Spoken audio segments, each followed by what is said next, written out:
All right, this is a full AP problem on implicit differentiation. And I like this one because they actually give you the derivative and they tell you, okay, show me how you get there. And that means you have to know your stuff. You have to be able to show all of the implicit differentiation and then the algebra to get to the dy/dx that they give you. So let's start with implicitly differentiating our equation. So 2y cubed goes to 6y squared, and then don't forget your dy dx by the chain rule. Every variable gets differentiated with respect to x. Then we have the product rule. The derivative of 6x squared is 12x times dx dx, which is 1, so I don't have to write it, leaving the y in place. And then I have 6x squared times the derivative of y, which will be dy dx. Then negative 12x squared just differentiates to negative 24x. And 6y goes to 6 dy dx, and then 1 differentiates to 0. So what we want to do now is pull out everything with a dy dx. So I have 6y squared, I have 6x squared, and I have 6. That is all times dy dx. Then the terms without a dy dx, I'm going to flip to the other side of the equation, and I will get 24x minus 12xy. Then the next step to solve for dy dx is to take the 24x minus 12xy, divide by 6y squared plus 6x squared plus 6.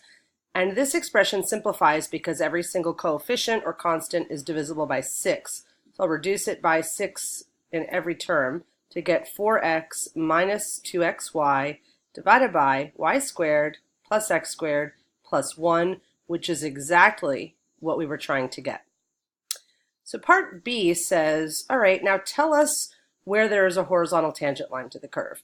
There's going to be a horizontal tangent line where the numerator of your derivative is equal to 0. So let's go ahead and solve this equation. We'll have, I think I'm going to factor out a 2x.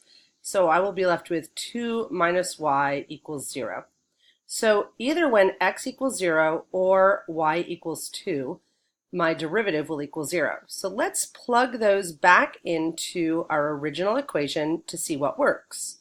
So if I plug in x equals 0, I will get out, let's see, I'll have 2y cubed plus 6y equals 1. And here's where I actually have to solve, and I need a calculator to do so. And so you are permitted to use a calculator on this problem to solve for your y value, which is a decimal answer that is contained in the back of your packet. I can't remember off the top of my head what the actual result is, but I think it might be 0.165. I don't want to write it down in case I'm wrong. The other choice was plugging in y equals 2. So let's go do that. If I plug in y equals 2, I will get out 16 plus 12x squared minus 12x squared plus 12 equals 1. So these cancel, and I'm left with 28 equals 1, which clearly is not true. So y equals 2 is not a solution that works.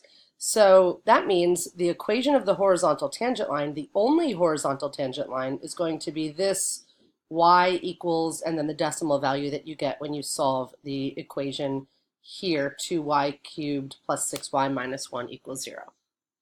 Then the last part of the problem says the line through the origin with slope negative 1. We'll stop right there. The line through the origin with slope negative 1. That is the line y equals negative x. And they say it is tangent to the curve at point P. So what they're saying is that when y equals negative x, dy dx is equal to negative 1. So let's plug all of that into, we need the x and the y coordinates at point P. So let's do this. Let's plug y equals negative x into the slope equation and dy dx into the slope equation. So we'll have negative 1 is equal to, and then everywhere where we have a y, let's plug in a negative x.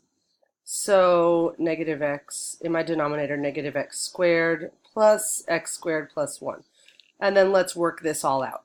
I have negative 1 equals 4x plus 2x squared divided by x squared plus 1, so 2x squared plus 1. If I cross multiply, and I really need some more space, so I'm just going to work on the bottom here. Bear with me. If I cross multiply, I'll get negative 2x squared plus minus 1 is equal to 4x plus 2x squared, which when I add 2x squared to both sides, I'll get 4x squared plus 4x, and then I'll add 1 to both sides, and I can solve this equal to 0, and that will give me the x coordinate of the point, and then I can plug it back into the equation to get the y coordinate of the point, and you'll do those on your calculator. And I'm back after checking answers because I wanted you to know that the y value up here would be 0.0165, and then the x value down here is negative 1/2, and so the y value is 1/2, and this would be the x and y coordinates of the point of tangency P.